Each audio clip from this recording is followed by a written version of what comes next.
معاشرے میں تو جنگل کا قانون ہے. آپ نے طاقتور کی بات نہ مانی، آپ سے بھی یہ ہوگا. آپ نے طاقتور کی غلامی کر لی، سب کچھ ٹھیک ہو جائے گا، آپ کو معاف بھی کر دیا جائے گا، بلکہ آپ غلط کام بھی کریں تو آپ کو معاف کر دیا جائے گا. آپ مجرم ہو قوم کے، آپ منی لانڈرر ہو، آپ کے لنڈن میں اربوں روپے کی پراپرٹیز ہوں جو آپ بتا ہی نہیں سکتے کہ کدھر سے آئے، آپ کو معاف کر دیا جائے گا کیونکہ آپ طاقتور کے ساتھ کھڑے ہیں. لیکن کمزور کو بچانے والا کوئی نہیں ہوگا، کیونکہ جب فنڈامنٹل رائٹس ختم ہوتے ہیں جو ہو گئے ہیں پاکستان میں.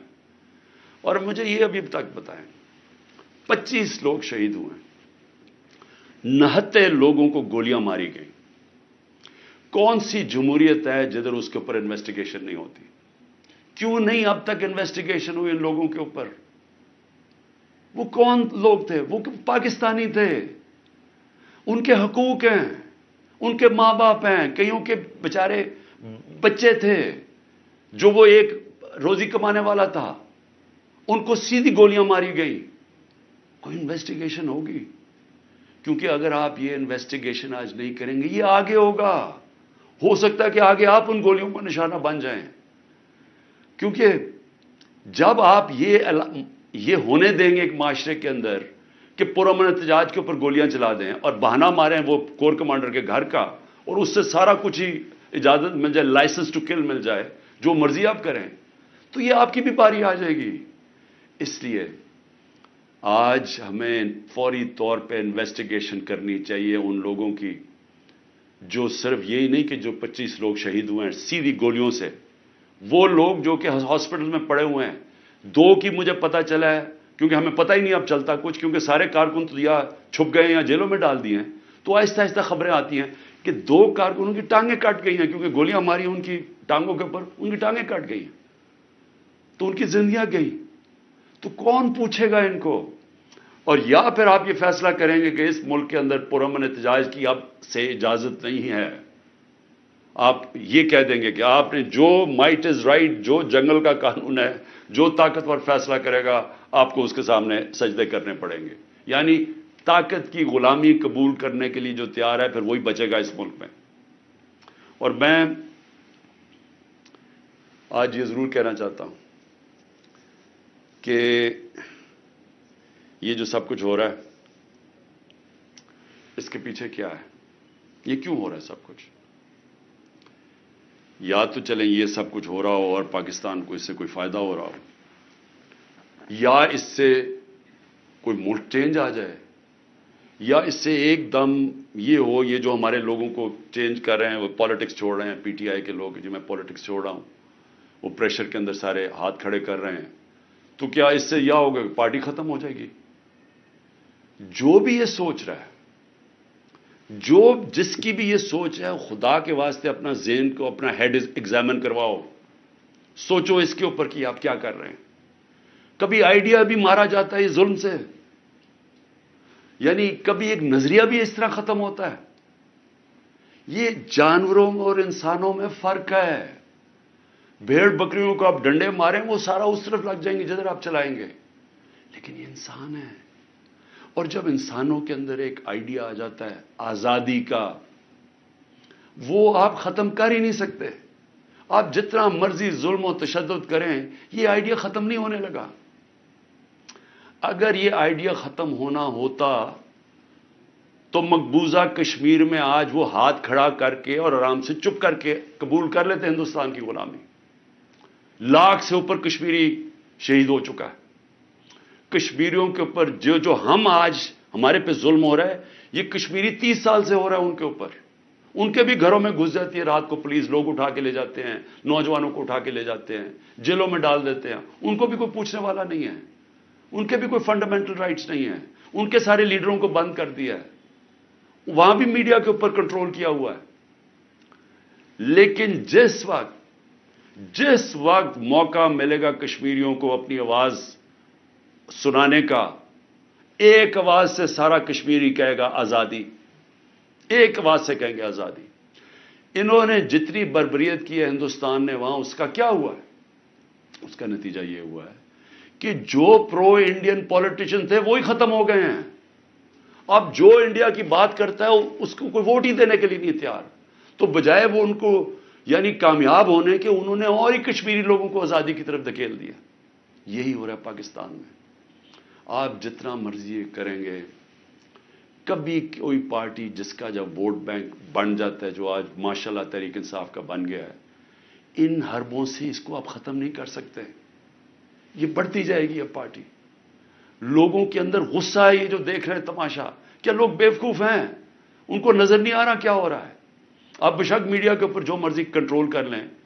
لوگ، جب مجھے ابھی بھی یاد ہے جب ذوالفقار علی بھٹو کے ایوب خان کے دور میں جب اس کے اوپر سینسرشپ تھی، تو ہم اس کا ایک ایک فقرہ ڈھونڈا کرتے تھے. 2 لائنیں بھی ہوتی تھی. وہ اس وقت پاکستان ٹائمز یا وہ نوائے وقت ہوتا تھا یا جنگ ہوتا، ایک ایک فقرہ ڈھونڈتے تھے اس کا کہ وہ کیا کہا اس نے. اور اب سوشل میڈیا کا زمانہ ہے، تو اب آپ کیسے بند کریں گے؟ لوگوں کو تو انفارمیشن اب مل رہی ہے. لوگوں کو تو یہ پتا چل گیا کہ یہ سارا سٹیج مینج تھا، یہ پوری کانسپریسی کی ہوئی تھی، پری پلان بنا ہوا تھا. اب اس کے اندر کئی رائے ہیں کہ آئی بی نے کیا یا ایم آئی نے کیا. اس کے اندر تو سوشل میڈیا پہ اب چل رہی ہیں چیزیں. لیکن یہ پتا ہے کہ یہ پری پلان تھا کہ انہوں نے اس کا پورا فائدہ اٹھانا تھا تحریک انصاف کو ختم کرنے کے لیے. میرا صرف ایک پوائنٹ ہے کہ جو نظریے کو ظلم اور یزیدیت سے ختم کرنے کی کوشش کر رہے ہیں، ان کو ہیومن نیچر کا بھی نہیں پتا، ان کو انسانی تاریخ کا نہیں پتا، ان کو انسانی موومنٹس کا نہیں پتا. انہوں نے جب ایران کے اندر انقلاب آیا تھا، وہاں بھی بڑی بربریت ہوئی تھی. انہوں نے بڑا ظلم کیا تھا ان لوگوں کے اوپر، لیکن نہیں روک سکے تھے. اس کو کوئی روک نہیں سکتا. میری یہ بات مان لیں، اس وقت یہ سارے لوگوں کو آپ پکڑتے جائیں، ہمارے سارے پارٹی کے، اور میں ویسے آج سلام کرتا ہوں ان لوگوں کو کہ اتنے پریشر کے باوجود ہماری لیڈرشپ کھڑی ہے. آج کہتی نہیں ہم تحریک انصاف میں ان کو خاص طور پہ سلام کرتا ہوں، کیونکہ مجھے پتا ہے ان کے اوپر کیا گزر رہی ہے. لیکن فرض مال سارے بھی چھوڑ دیتے ہیں تحریک انصاف کو. میں آج آپ کو کہہ رہا ہوں، جس کو میں پی ٹی آئی کا ٹکٹ دوں گا وہ انشاءاللہ جیتے گا. اور وہ اس لیے جیتے گا کہ لوگ فیصلہ کر بیٹھے ہیں. مجھے یہ بتائیں، کبھی ہوا ہے پاکستان کی تاریخ میں کہ پی ڈی ایم پارٹیز کے ساتھ اس وقت اسٹیبلشمنٹ جڑی ہوئی ہے، ان کے ساتھ الیکشن کمیشن جڑی ہوئی ہے، ان کے ساتھ آئی بی اور ایف آئی اے اور ساری ایجنسیز جڑی ہوئی ہیں، ان کے ساتھ سارا جو گورنمنٹ کا یہ جو کیئر ٹیکر گورنمنٹس ہیں، یہ پوری طرح کبھی ہوا ہی نہیں ہے. Care taker government funds in کو دے رہی ہیں، سب کچھ ان کی مدد کر رہی ہیں. پھر کیوں الیکشن سے بھاگ رہے ہیں؟ یعنی جب کبھی سنا پاکستان کی تاریخ میں کہ پوری حمایت ہو اسٹیبلشمنٹ کی، اداروں کی، سب کی، الیکشن سے بھاگ رہے ہیں کیونکہ ووٹ بینک ان کا ختم ہو گیا ہے. پولیٹیکل پارٹی تب ختم ہوتی ہے جب اس کا ووٹ بینک ختم ہوتا ہے. ان کا ووٹ بینک ختم ہے. آپ اس گھوڑے کے اندر جتنی مرضی پھونک بھرتے رہیں، اس نے گرنا ہی ہے.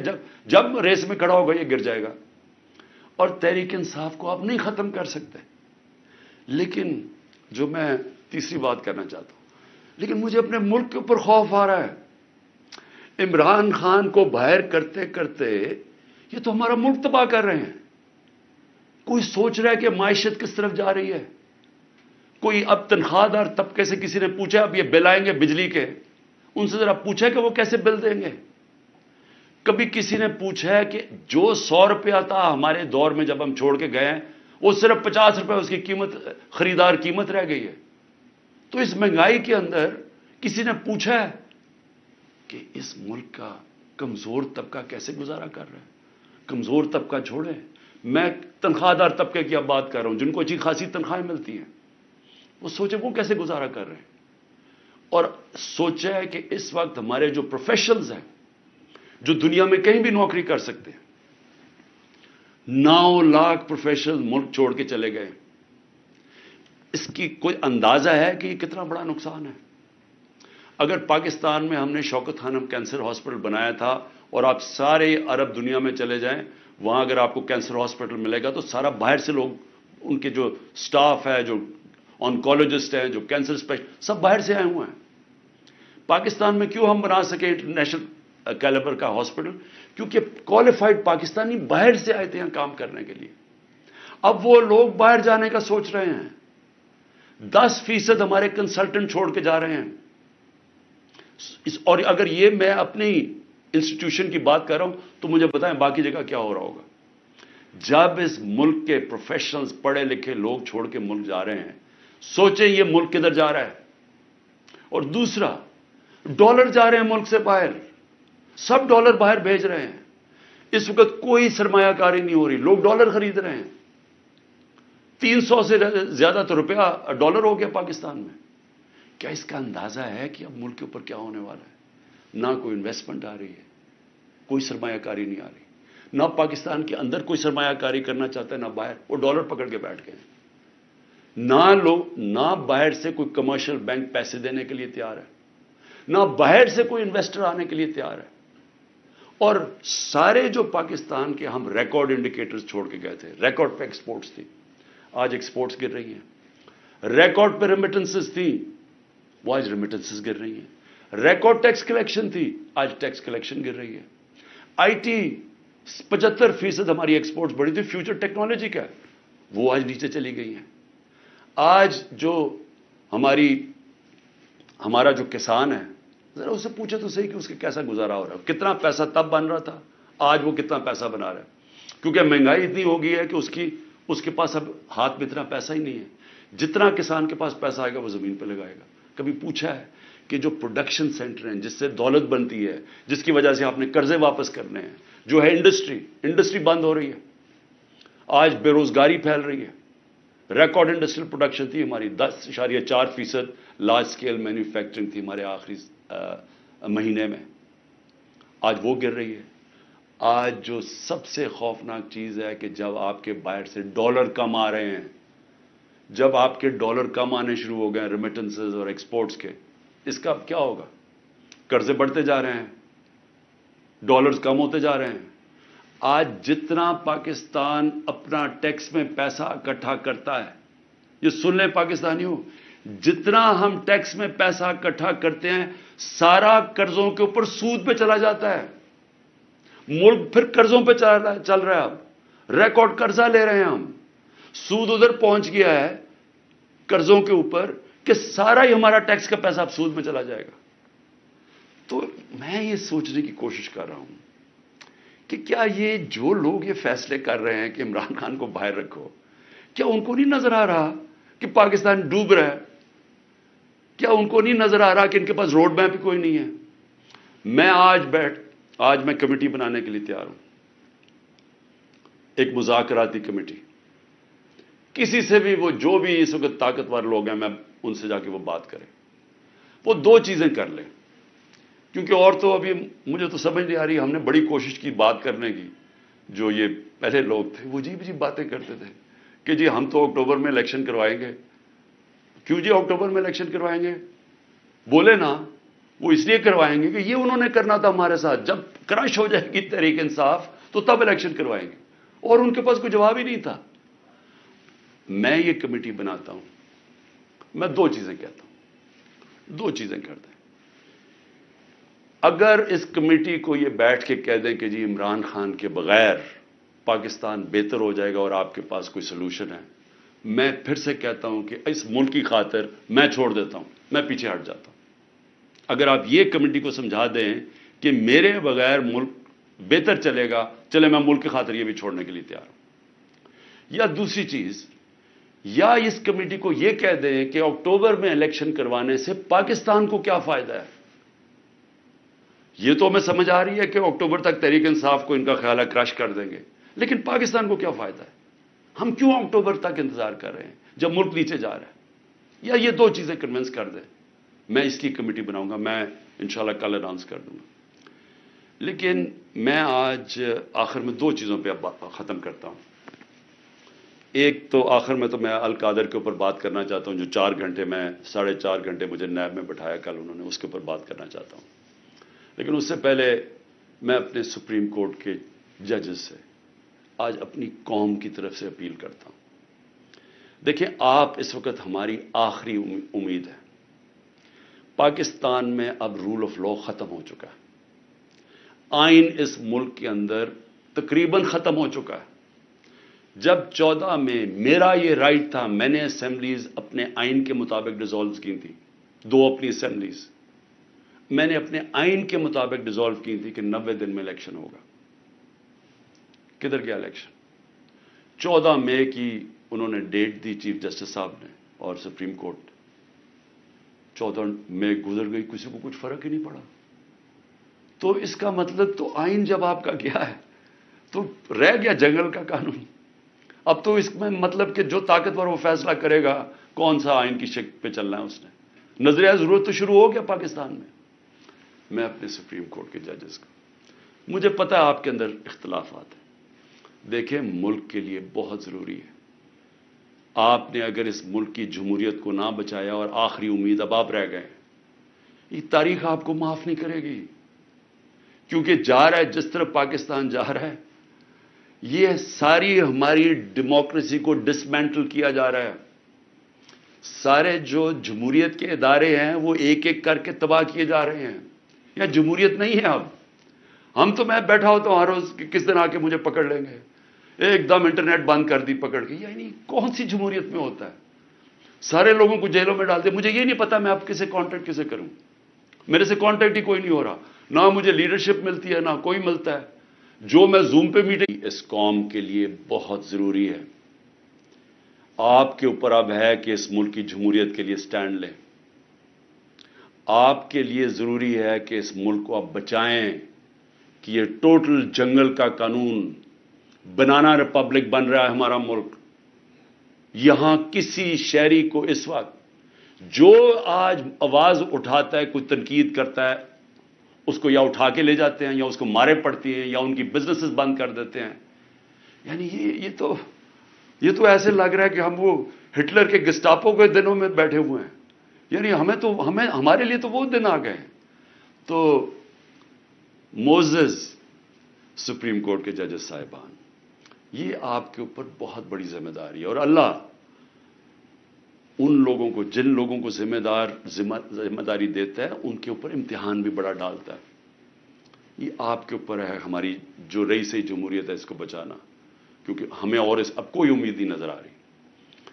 آخر میں القادر کے اوپر دیکھیے جی, اب آپ نے ایسے سمجھنا ہے کہ یہ ساری جو ایک کیبنٹ کے اندر فیصلہ ہوا تھا 3 دسمبر 2019 میں, اب آپ نے ایسے دیکھنا کہ آپ میرے کیبنٹ ممبرز ہیں اور آپ نے کیا فیصلہ کرنا ہے. یہ میں نے اب سارا میرا جو کیس بنا ہوا ہے وہ یہ کہہ رہے ہیں کہ یہ عمران خان آپ نے فیصلہ غلط کیا. آپ نے یہ فیصلہ اس لیے کیا کہ وہ القادر ٹرسٹ جو 1 سال پہلے بننا شروع ہو گیا تھا, آپ نے فیصلہ کیا اور اس کی گراؤنڈ بریکنگ ہو گئی تھی اس سے 7 مہینے پہلے. لیکن یہ کہہ رہے ہیں کہ وہ القادر ٹرسٹ میں کیونکہ آپ کو فائنینشلی فائدہ ہوا جو کہ نہیں ہوا, اس لیے آپ نے یہ غلط فیصلہ کیا. اب یہ فیصلہ کیا تھا ذرا آپ نے سمجھنا ہے کہ آپ میرے کیبنٹ ممبر. کیبنٹ کے سامنے یہ چیز رکھی گئی کہ جی ہمارے ایک ملک ریاض کے اور این سی اے ہوتا ہے نیشنل کرائمز, ان کی نیشنل کرائم ہوتی ہے ایجنسی, وہ این سی اے نے ملک ریاض کے پیسے فریز کر دیے 190 ملین پاؤنڈ انگلینڈ کے اندر. اور ورڈ یہ سنیں, انہوں نے کہا یہ سسپیشس ٹرانزیکشن ہے. انہوں نے منی لانڈرنگ نہیں کہا, انہوں نے کہا کہ ہمیں شک ہے کہ یہ پیسہ یہ وائٹ پیسہ نہیں ہے, یہ بلیک کا پیسہ ہے. انہوں نے پیسے فریز کر دیے. ملک ریاض اور این سی اے کے بیچ میں ایک اگریمنٹ ہو جاتی ہے, ان کے وکیل اگریمنٹ کر لیتے ہیں. اس اگریمنٹ کے تحت یہ فیصلہ ہوتا ہے, ملک ریاض کہتا ہے کہ یہ جو 190 ملین پاؤنڈ ہے یہ میں پاکستان میں جو میں نے سپریم کورٹ کو وعدہ کیا تھا, جو میرے اوپر جرمانہ لگا تھا, میں یہ اس اکاؤنٹ میں ڈالنا چاہتا ہوں سپریم کورٹ کے. ہماری کیبنٹ کے سامنے اب یہ آتا ہے کہ آپ کے پاس 2 چوائسز ہیں. اگر آپ اس کو یہ اگریمنٹ کو کانفیڈینشل رکھیں گے, یعنی آپ کیبنٹ کے اندر کھولیں گے نہیں, کیونکہ انہوں کا یہ تھا کہ جب کیبنٹ میں اگریمنٹ کھلے گی تو وہ پبلک ہو جائے گی, کیونکہ کیبنٹ کے منٹس پبلک ہو جاتے ہیں. تو انہوں نے کہا کیونکہ وہ پبلک ہو جائے گی اس لیے ہم اس کو کانفیڈینشل رکھتے ہیں, لیکن اگر عدالت کھولنا چاہے تو وہ کھول سکتی ہے, یا کوئی ایجنسی نیب کوئی کھولنا چاہے کھول سکتی ہے. یہ تھی اگریمنٹ. لیکن اگر آپ یہ نہیں مانتے, اب یہ ذرا غور سے سنیں, اگر آپ اس کو کانفیڈینشل نہیں رکھتے تو آپ کو پاکستان کی گورنمنٹ کو برطانیہ کے اندر جا کے کیس کرنا پڑے گا کہ یہ جو 190 ملین پاؤنڈ ہے یہ پاکستان سے منی لانڈرنگ ہو کے گیا ہے، اور آپ کو ثابت کرنا پڑے گا کہ یہ پاکستان سے منی لانڈرنگ ہوئی ہے۔ اب سمجھ گئے؟ اب اگر آپ یہ کیس ہار گئے تو یہ پیسہ انگلینڈ میں رہ جائے گا، یہ آپ کا 190 ملین پاؤنڈ چلا جائے گا، یہ انگلینڈ میں رہ جائے گا۔ تو اگر آپ کو کیس جیت جاتے ہیں تو پھر وہ پاکستان میں آئے گا، اور وہ دوسری مد میں آئے گا، وہ آئے گا اس مد کے اندر کہ یہ جو سپریم کورٹ کی جو اکاؤنٹ ہے اس میں نہیں جائے گا، گورنمنٹ آف پاکستان کو آ جائے گا منی لانڈرنگ کا۔ اب کیبنٹ کے اندر ڈسکشن کیا ہوتی ہے؟ ہمیں بتایا جاتا ہے کہ $100 ملین پاکستان لٹیگیشن میں، یعنی ہم وکیلوں کو دے بیٹھے ہیں اور پیسہ ڈوب چکا ہے $100 ملین، اور کچھ نہیں ہمیں ملا واپس۔ ہمیں لیگل ایکشن سے آج تک ایک آنا نہیں ملا، اور انہوں نے کہا یہ 5-6 سال لٹیگیشن چلے گی، اور کوئی گارنٹی نہیں ہے کہ آپ ثابت کر سکیں گے کہ جی منی لانڈرنگ کا پیسہ ہے آپ یہ، اور اگر آپ نے ثابت نہ کیا تو یہ پیسہ انگلینڈ چلا گیا۔ اب یہ تھا کیبنٹ نے کیا فیصلہ کیا، آپ کیا فیصلہ کریں گے کہ کیا مجھے 190 ملین پاؤنڈ مل رہا ہے وہ پاکستان آ جائے اسی وقت؟ ہمیں بڑی ڈالرز کی ضرورت تھی، ہمیں ہمیشہ ہوتی ہے، آج بھی ہمیں ڈالرز کی ضرورت ہے، اور کبھی اتنا پیسہ پاکستان نہیں آیا۔ کیا ہم اس پیسے کو فوری طور پہ لے آئیں اور اسٹیٹمنٹ میں کر دیں، یا پھر ہم قانونی کارروائی میں پڑیں جو کہ 5-6 سال چلے گی اور پتہ نہیں پیسہ آئے گا نہیں؟ مجھے ایک آدمی بتا دیں کہ جو اس سے اختلاف کرے گا کہ وہ پیسہ پاکستان لے آؤ۔ میں یہ پوچھنا چاہتا ہوں کہ کون سا احمق ہوگا جو پتا ہوگا کہ آپ نے کیس بھی نہیں، یعنی کون سا یہ جوا کھیلے گا اور 5-6 سال انتظار کرو اور ہو سکتا ہے پیسہ ہی نہ آئے؟ تو ساری کیبنٹ نے فیصلہ کیا کہ جناب ٹھیک ہے، کانفیڈینشیل اگریمنٹ ہم مان لیتے ہیں، پیسہ پاکستان آ جاؤ۔ پیسہ پاکستان آ گیا، اسٹیٹ بینک کے اندر ڈپازٹ ہو گیا، سپریم کورٹ کے اندر وہ پیسہ ڈپازٹ ہو گیا 190 ملین پاؤنڈ۔ اب اگلی بات، اب نیب مجھے کہہ رہی ہے کہ آپ نے یہ اس لیے بدنیتی سے کیا کیونکہ آپ نے ملک ریاض نے آپ کے لیے القادر ٹرسٹ جو ہے وہ اس نے جو سارا اس کا سپانسر وہ تھا، تو آپ نے اس کو فائدہ پہنچانے کے لیے کر دیا۔ بھئی سوال بڑا سمپل ہے، آج آپ کے پاس 190 ملین پاؤنڈ پڑا ہوا ہے سپریم کورٹ میں، نیب آج کہے کہ یہ غلط مات میں پیسہ آ گیا ہے، آپ جا کے انگلینڈ کے اندر کیس کریں اور ثابت کر دیں کہ منی لانڈرنگ کا پیسہ ہے اور وہ ادھر سے ادھر چلا جائے گا۔ یعنی آپ کو کون روک رہا ہے اس چیز میں؟ کیونکہ آپ نے صرف ثابت کرنا ہے کہ منی لانڈرنگ کا پیسہ، جا کے کیس کر کے کر دیں، پیسہ تو پاکستان آ گیا ہے، تو کون چیز کیا آپ کو روک رہی ہے؟ اگر آپ یہ سمجھتے ہیں کہ غلط مد میں چلا گیا تو آپ کے پاس تو اپرچونٹی ہے، نیب تو کیس کر سکتا ہے، کیوں نہیں کیا ابھی تک کیس؟ صرف مجھے ذلیل کرنے کے لیے، اور یہ کہہ رہے ہیں کہ مجھے ذاتی طور پہ فائدہ ہوا۔ اب القادر کیا ہے؟ میں نے یہ فیصلہ کیا تھا کہ جب بھی مجھے اللہ نے موقع دیا، 2 چیزیں میں نے کی۔ رحمت للعالمین اتھارٹی سیٹ اپ کی کہ میں اپنے بچوں کو سیرت نبی اسکولوں سے شروع کریں، ریسرچ کروائیں، ہمارا کیریکٹر بلڈنگ شروع ہو، ہماری اخلاقیات بالکل ختم ہو چکی ہے، اس کو ہم اٹھائیں اپنے نبی کی سیرت کے ذریعے۔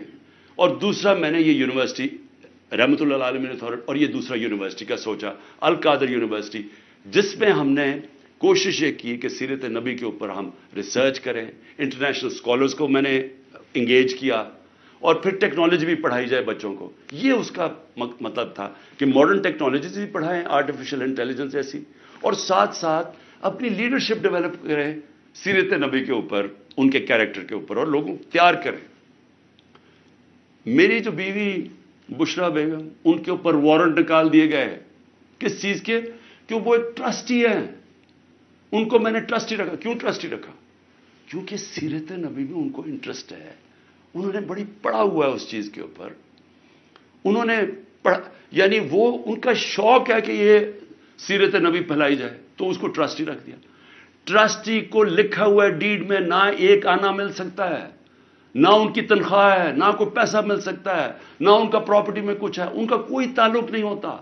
ٹرسٹی کا صرف کام ہوتا ہے کہ جس وجہ سے ٹرسٹ بنا تھا، مثلا شوکت خانم ہے، تو شوکت خانم اگر غریبوں کا 75% مفت علاج ہونا تھا کینسر کا، تو یہ نہ ہو کہ وہ 50% کر دیں. یعنی اس لیے ہوتا ہے ٹرسٹ. جو پالیسیز ہوتی ہیں وہ باقی پروفیشنل چلایا جاتا ہے, چاہے وہ القادر ہو, چاہے نمل یونیورسٹی, چاہے شوکت خانم ہو. نہ مجھے 1 روپے کا فائدہ آج تک شوکت خانم سے ہوا ہے, نہ نمل یونیورسٹی سے ہوا, اور نہ القادر سے ہوا. کیونکہ القادر ایک پروفیشنل اب وہ چل رہا ہے, وہاں سارے بچوں کو مفت تعلیم مل رہی ہے, جو بھی القادر میں پڑھ رہے ہیں سب کو مفت مل رہی ہے. اور ان کو جس طرح میں نے آپ کو کہا کہ اس کا مقصد کیا, یہ کہہ رہے ہیں نیب کہ مجھے ذاتی طور پہ فائدہ ہوا. کدھر؟ اچھا, کیونکہ پیسے کا تو کوئی بتا نہیں سکتے, مجھے کیا پیسے کا فائدہ ہوا؟ تو کہہ رہے نہیں سیاسی طور پہ آپ کو فائدہ ہوا, کہ جس طرح القادر سے میری سیاست جم گئی. یہ ہے کیس. میں صرف آپ کو یہ بتانا چاہتا تھا کہ اتنا پروپیگنڈا ہو رہا ہے, لوگوں کو بتا. 4.5 گھنٹے مجھے نیب میں بٹھایا اور بار بار یہی پوچھتے رہے کہ جی دیکھیں آپ کو تو اس سے بڑا فائدہ ہوا ہے. اور ملک ریاض کو آپ نے کیوں کیا؟ بھئی ملک ریاض کو اس لیے کیا کہ پاکستان کے سب سے بڑا بلڈر ہے وہ ہے ملک ریاض. اور ملک ریاض میرا کیا انٹرسٹ تھا, وہ اس کے پاس جو موبلائزنگ اکوپمنٹ ہے وہ سب سے تیزی سے کام کرتا ہے. یعنی وہ اگر آپ اسے کہے کوئی اتنی تیز کام نہیں کرتا جتنا ملک ریاض کی کنسٹرکشن کرتی ہے. میرا انٹرسٹ کیا تھا کہ وہ جلدی سے سیٹ اپ ہو القادر, جتنی جلدی سیٹ اپ ہو, اور میں اگر پرائم منسٹر تھا میں ان کو فائدہ پہنچا سکوں, انٹرنیشنل اسکالرز لا سکوں ہوتے ہوئے اس وقت. میرا تو صرف یہ انٹرسٹ تھا. اور مجھے اس سے کیا انٹرسٹ ہے؟ جس طرح ہر سال شوکت خانم میں 9 ارب روپیہ اکٹھا ہوتا ہے, تو کیا وہ میری ذات کے لیے ہو رہا ہے؟ اس لیے میں چاہتا تھا کہ میں آپ کو کلیئر کر دوں کہ جس طرح کی کوششیں کی جا رہی ہیں, اور مجھے جو انہوں نے پکڑا تھا نیب میں وہ اتنی بدنیتی تھی کہ انہوں نے 28 کو ایک دم میری جو انکوائری کو انویسٹیگیشن میں بدل دیا. مجھے انکوائری رپورٹ ہی نہیں دکھائی, اور 28 کو انکوائری سے انویسٹیگیشن کرتے ہیں, 1 تاریخ کو میرا وارنٹ نکال دیتے ہیں, اور مجھے پتہ ہی نہیں ہے کہ قانون کہتا ہے کہ انکوائری میں میرا جواب آنا چاہیے. اور جس دن میں اٹھاتے ہیں مجھے وہاں سے رینجرز آ کے مجھے جس آپ کے سامنے جو طریقہ انہوں نے اختیار کیا مجھے اٹھانے کا, اس دن میں بیل لینے کے لیے بیٹھا ہوا تھا, کیونکہ ہمیں اخباروں سے پتا چلا کہ انہوں نے انویسٹیگیشن کر دیا. کوئی انصار عباسی کا آرٹیکل آیا 30 اپریل کو, تب ہمیں پتا چلا کہ انہوں نے انویسٹیگیشن کر دیا. میرے وکیل نے لکھا لاہور اسلام آباد ہائی کورٹ کو, یہ کیا مذاق ہو رہا ہے؟ تو میں اس دن اسلام آباد ہائی کورٹ اس پہ جا رہا تھا عدالت میں, جب انہوں نے ادھر سے اغوا کر کے باہر لے گئے اور پکڑ کے. جب میں جب جیل میں پہنچا تو پہلے ہی دفعہ تب انہوں نے مجھے انکوائری رپورٹ دکھائی. تو یہ تھا سارا ڈرامہ. میں نے کہا آپ سب کو بتا دوں. آخر میں اپنی ساری قوم کو کہنا چاہتا ہوں کہ دیکھیں یہ جو برا وقت ہے یہ ایک اللہ کا نظام ہے, اس میں ہمیں صبر کرنا چاہیے. کوئی ہمیں اس میں دل برداشتہ نہیں ہونا چاہیے. قوموں کی زندگیوں میں یہ مشکل وقت آتے ہیں, اور کئی میرے لوگ بہت مشکلوں سے گزر رہے ہیں, لیکن باقی ساری قوم کو میں ایک چیز کہنا چاہتا ہوں, اپنے ذہن میں ڈال لیں کہ اس طرح کی غلامی, یہ شذیدیت, اس طرح کی غلامی کو قبول کرنے سے بہتر ہے مر جاؤ.